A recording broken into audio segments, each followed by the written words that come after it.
magandang umaga mga pares at magandang tanghali naman dito sa Pilipinas. At ayan po, mayroon naman po akong bagong lulutuin ang laing. Habang na po mga pares, at ito naman po ang aking lulutuin ngayong araw ng Lunes sapagkat kami ay walang pasok. So, hindi namin po yung aming mga kasama sa car na dito na lang sila naman kasama. At ayan, lulutuin ko nga po ito ang laing. Habang lang po mga pares, mamaya na lang po. Bye-bye.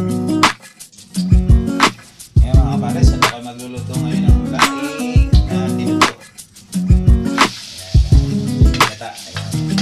Ito tayo magluluto ng laing ng gata. Pupulutong laing. Ayan, kukuando yan. Sarap marami. Mga pares. At ito natin ang bawang.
And then lalagay natin yung haluang gata.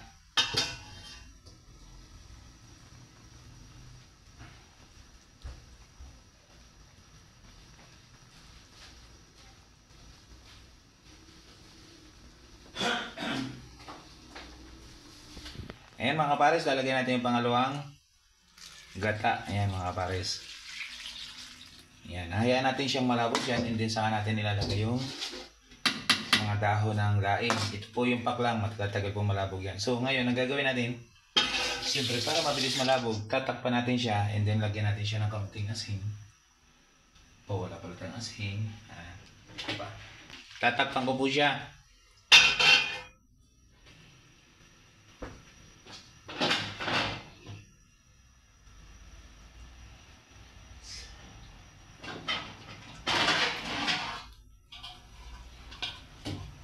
Ayan mga pares, tatakpan ko lang po siya. Hayaan po na yan, mamaya-maya pa po yan.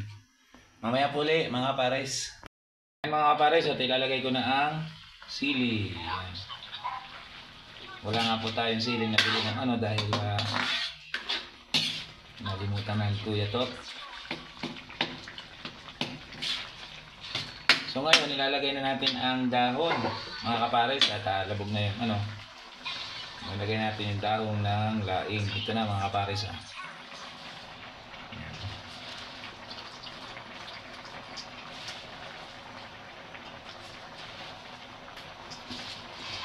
Yung iba daw, sabi nung matatanda, huwag daw haluin ng laing kasi kakatihin. Hindi ako naniniwala sa ganun. Kapag kasi ang laing hindi mo inalo, hindi maluluto, hindi magsiseparate yung lasa. Kaya hindi ako naniniwala doon. Ako haluin ko pa ng haluin yan mga kapares. Yan. Basta maayos at malinis ang laing mo, inalis mo yung part na makati, ay hindi kakati ang yung laing mga kapares. Doon ako naniniwala. Kaya abang-abang lang mga kapares at ito na. Nilagay na natin yung dahon ng laing dahil nga labog na yung pinakampak lang o yung pinakampuno ng laing. Yan.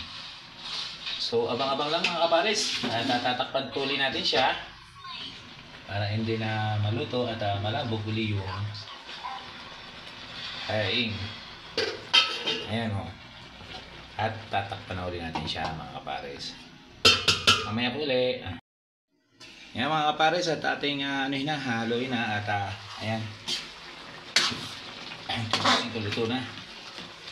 Pero parang mukhang luto na mga kapares Parang ang sarap-sarap na niya. Ayan. At ilalagay natin ang hipon. Palalangoy natin ang hipon. Palalangay natin ang hipon sa laing. Yan. Palalangoy natin yan. Yan, ang sarap po, diba ba?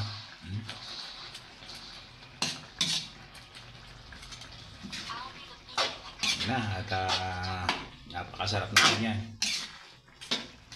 Kahit hindi ko pa tinitikman, parang nakakatakam na yung lasa niya, mga kapares. Hindi po ba? Yan, kanya-kanya version ng pagluluto. Ito naman ang version ko, mga kapares. Ayan. Pero sure ko na masarap po ito dahil maraming luya, maraming bawang, and then may konting sibuyas. Yan. At ilalagay na po natin yung unang gata. Kung tawagin sa ibang lugar ay kakang gata. Yun po ang tawag sa mga iba't ibang lugar. Ewan ko lang po sa mga ibang lugar. Pero dito sa amin, unang gata. Pero sa mga taga-Bicol, parang kakandagaan, kakang-gata ang kanilang tawag dito. Ayan mga kapares at kate na ilalagay na natin ito. Ayan, sarap. Yan, nagiging creamy na siya mga kapares. At mamaya ay lapot na siya. So ngayon, papakatihin natin siya yung parang naglalangis na konti at saka natin siya papatayin mga kapares. At may kulang pa po dyan, lalagyan natin ng paminta.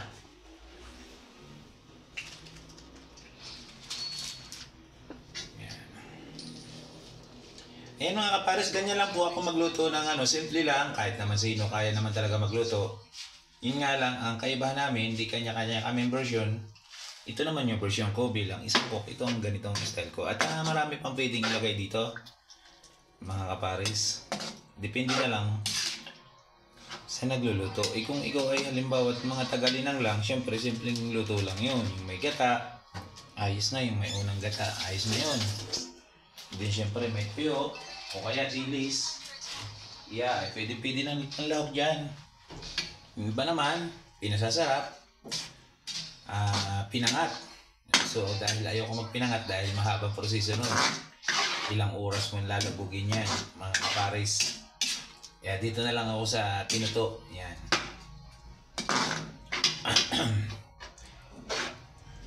Yun, mahabang proseso ang pagluluto ng pinangat. Kailangan mayroon ka pang tali ng sako o kaya tali ng buli. Kailangan bubugkos-bukusin mo isa yun. Lalagyan mo ng palaman sa loob. Kung ano yung lulutuin mo palaman, luya na may karne o etc. Kung ano man ang mga gusto. Pwede din yung mura ng nyog. Gigisahin. Yung mura ng nyog, masarap yun. Lalahukan mo ng giniling na baboy o kaya giniling na o kaya itong dilis, tuyo at saka may niyog, pwede na yun. Masarap din yun. Iba't ibang version ang pagluluto nitong laing. Pero nung unang panahon, sabi nga nila, basta may gata ka, okay na yun sa laing. Parang langka din po ba? Parang maingay. Parang yung ano, yung... Yan.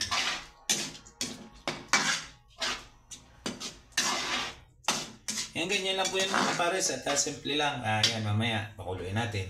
And then, pagka nagkati-kati na siya, pwede na po natin siyang ulamin.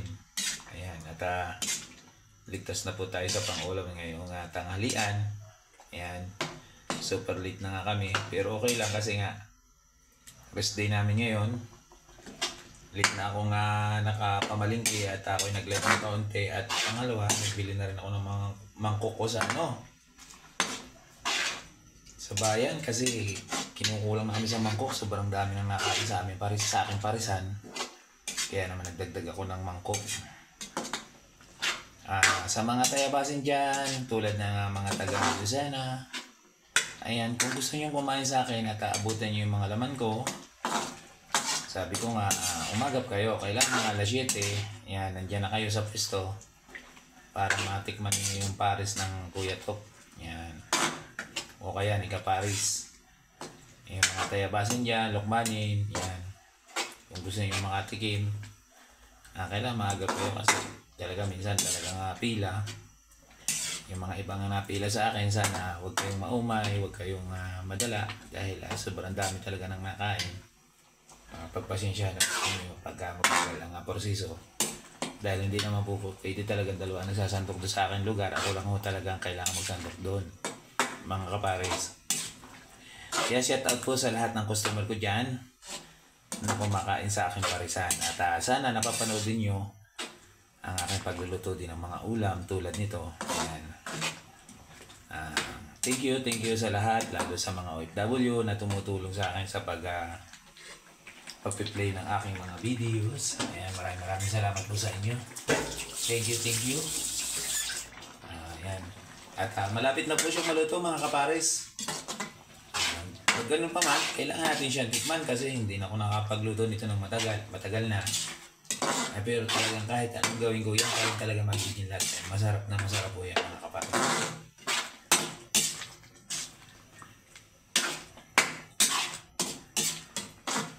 Ayan, hinintay lang natin maluto ang gata.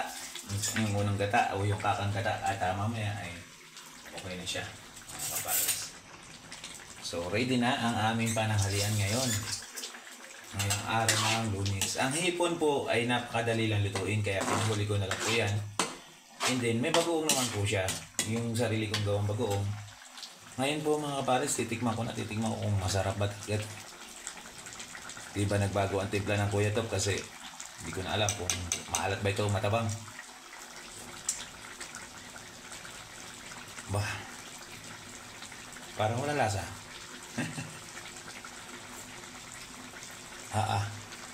Isa pa nga, hindi ko matikman eh. Pasensya na kayo yung kutsara ko ang ginamit ko. Pansarili naman po ito.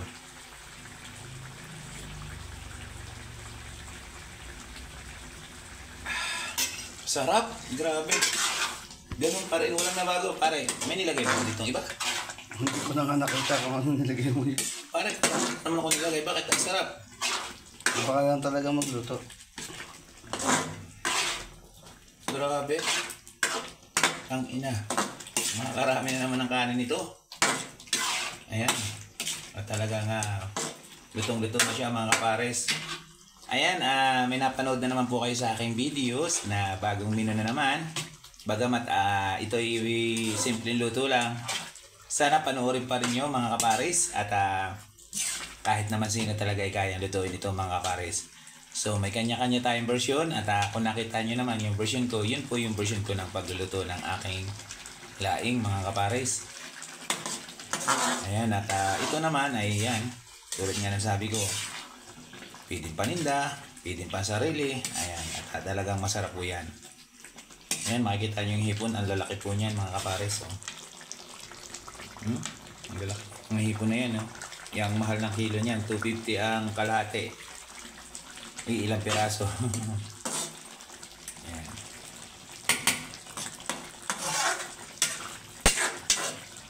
Pero bagaman naman, kahit na mahal, basta masarap ang niluluto mo, baliwala na lang din. Basta, sabi nga, masarap ang luto mo, kumbaga masarap, nasasarapan din yung mga kumakain. Hindi mo naisipin na mahal yung mga ingredients niyan. Ayan, yan po, ang lahok niyan ay, ayan, sabi ko nga, luya, bawang, sibuyas, and then nagisa ako ng bagoong ko, and then kasama na ang rino. So bakit ko ba nilagay na agad yung rino? Sapagkat ang rino, kapag pinahuli ko po, posibilidad na hindi agad siya madurog ng maayos. So kaya isinama ko na siya sa gisa. So naman, at napakasarap po niyan, pwede nyo gayahin sa inyong mga bahay, mga kapares. Sigurado kong matutuwa kayo sa akin kapag ginayat. Napakasarap po niyan. Bagoong with rino. At tapos may hipon. Aywan ko lang sa inyo kung di kayo masarapan. Napakasarap nito mga kapares. Ayan, at talagang malapit na siyang maluto mga kapares. At mamaya-maya lang ay ahonin na yan at kami ay kakain na mga kapares. Tulad nga ng sabi ko, kaya ko pinahuli ang hipon sapagkat napakadali lang po lutuin ang hipon. Ayan, kapag nag-butter or nag-strip, ano ka dito, na ano ko, wala ako mga kapares, medyo nabablock ang isip ko. Ayan. Pag nagkano ka nito, nag-butter strip ka, ayan, ganyan din. Saglit lang luto na agad ang hipon. So kung gusto niyo mag-butter strip na madaling mawala yung sabaw niya, ang gawin ninyo, pakuluan nyo ng isang bisang hipon at tanggalin nyo yung kanyang mga sabaw sa kanya, igisa sa bawang at saka sa butter para lang sa hindi kasi nagabog ang inyong hipon. Pero yung pinagsabawan yun, doon yung kakatihin yung yung sasabaw ng hipon. Pag malapit na siyang kumati sa kanya, ilagay ko yung butter, yung hipon. Para hindi kasi nagluto-luto ang hipon. Tulad dito, yan, tama lang yun. Ayan mga kapares, hanggang dito na lang. Sana magustuhan ninyo ang videos na ito at sana subscribe ulit kayo sa mga hindi pa nakasubscribe din sa akin. At sana patuloy nyo panoorin ang aking mga videos tulad nito. Ayan, pa-support na rin po para sa aking WH at sana maabot natin o ma-reach natin yung 4,000 WH. Hindi naman po tayo nagmamadali. Sana patuloy nyo panoorin ang mga videos ko. Salamat po sa lahat na nag-play ng aking videos. Hindi ko na po kayo papangalanan. Alam kong mapapanood nyo ito. Ayan. Salamat po sa inyo. And sa lahat ng viewers ko at sa lahat ng mga nanonood sa aking mga videos, ayan, wala pa akong masasabi ngayon dahil nga malapit ng Pasko. Advance Merry Christmas po sa inyong lahat. Ayan mga kapares. Hanggang dito na lang po mga kapares. Bye bye po.